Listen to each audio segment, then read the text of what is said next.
High guys, welcome back to my channel. আজি মই লৈ আহিছোঁ অন্য এটা ৰেচিপি, কেঁচা আমৰ চৰবত।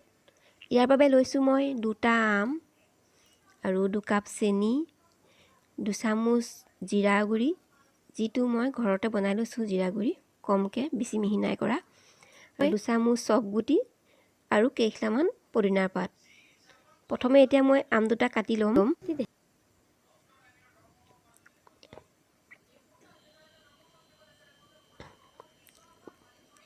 এয়া আমখিনি কাটি হৈ গৈছে।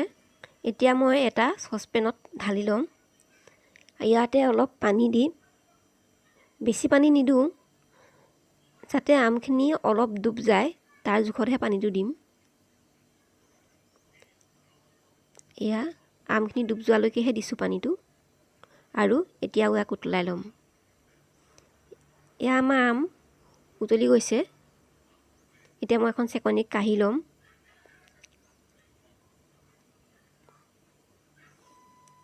আৰু এতিয়া এই আমখিনি জিৰা গুড়ি, চফ গুটি আৰু ক'লা নিমখ এচামুচ আৰু পদিনা পাতখিনি দি এটা পেষ্ট বনাই ল'ম গোটেইখিনি একেলগে।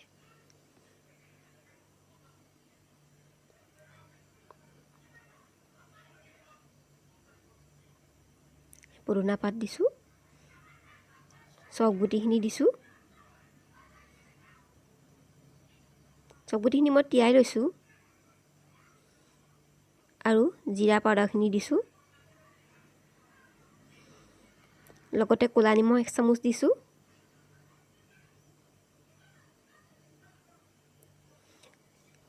আৰু এতিয়া সিজাই লোৱা আমখিনি তাতে দি দিম, দি এটা পেষ্ট বনাই ল'ম।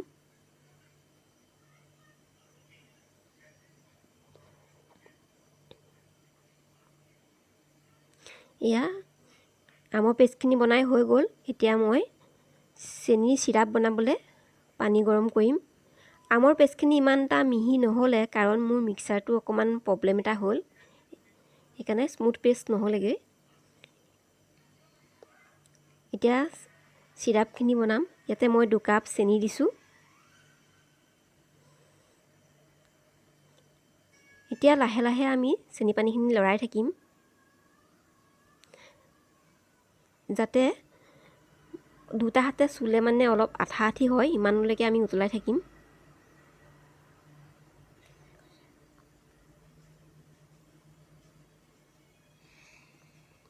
এয়া আমাৰ হৈ গৈছে চেনি পানীখিনি। ধুনীয়াকৈ উতল আহিছে। এয়া ধুনীয়া হৈ গৈছে চেনি পানীখিনি। এতিয়া ইয়াতে মই পেষ্টটো দি দিম।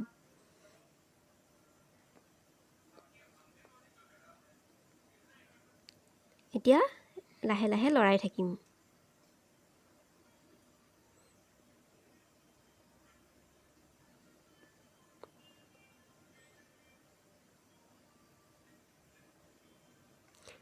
এয়া আমাৰ ধুনীয়াকৈ সিজি গৈছে আমখিনি। এয়া ধুনীয়াকৈ সিজিছে। এতিয়া চেকি ল'ম। চেকি ল'লোঁ আমৰ পেষ্টখিনি। এয়া চাওকচোন কি ধুনীয়া ৰং ওলাইছে। যিহেতুকে গৰম হৈ আছে, সেইকাৰণে অলপ পনীয়া পনীয়া হৈছে। অলপ যেতিয়া ঠাণ্ডা হ'ব, ডাঠ হৈ পৰিব। ইয়াক জেলি হিচাপেও খাব পাৰি। ইয়াত পদিনা পাত, জিৰা আৰু চফ গুটি মই এইকাৰণে দিছোঁ, আপোনালোকে জানেই এইকেইটা বস্তু কিমান ভাল আমাৰ স্বাস্থ্যৰ কাৰণে। বিশেষকৈ গৰম দিনৰ পদিনাটো খুবেই ভাল। যাৰ গাৰ পৰা গোন্ধ ওলায়, সেই গোন্ধটোও নাইকিয়া কৰে পদিনাই। আৰু জিৰা আৰু চফ গুটিৰ কথা জানেই আপোনালোকে। এতিয়া এইখিনি মোৰ এতিয়া এটা কাঁচৰ বটলত ভৰাই থ'ম। কি ধুনীয়া কালাৰ হৈছে। ইয়াত মই একো ফুড কালাৰ ব্যৱহাৰ কৰা নাই। এয়া এটা কাঁচৰ বৈয়ামত ভৰাই থ'লোঁ। এইটো এতিয়া জেলি হিচাপেও খাব পাৰি আৰু চৰবত বনাইও খাব পাৰি। ইয়াৰ বাবে মই এতিয়া দিম আইচ কিউব।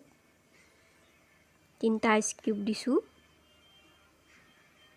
আপোনালোকে কিমান ইচ্ছা দিব পাৰে।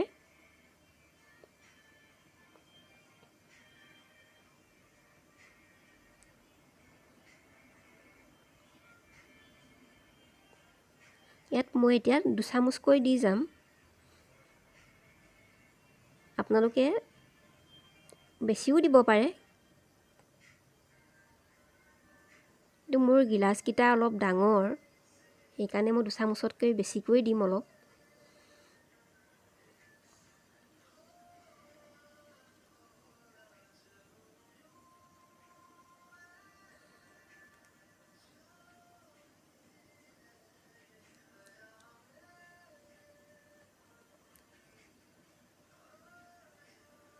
গৰম দিনত চৰবতটো চবৰে প্ৰিয় হয়।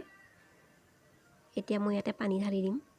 আপোনালোকে ঠাণ্ডা পানীও দিব পাৰে, চ'ডা পানীও দিব পাৰে। মই ঠাণ্ডা পানী দিছোঁ।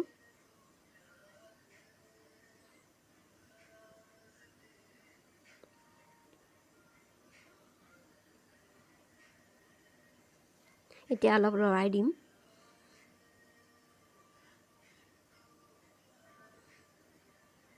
যাতে সম্পূৰ্ণকৈ মিহলি হৈ যায় পানীৰ লগত জুচখিনি।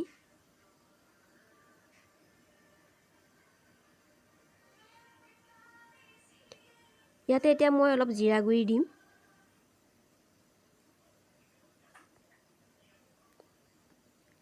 আৰু পদুনা পাত দিম লগত। এয়া আমাৰ চৰবত ৰেডি হৈ গৈছে। আপোনালোকেও এনেকৈ বনাই খাই চাব।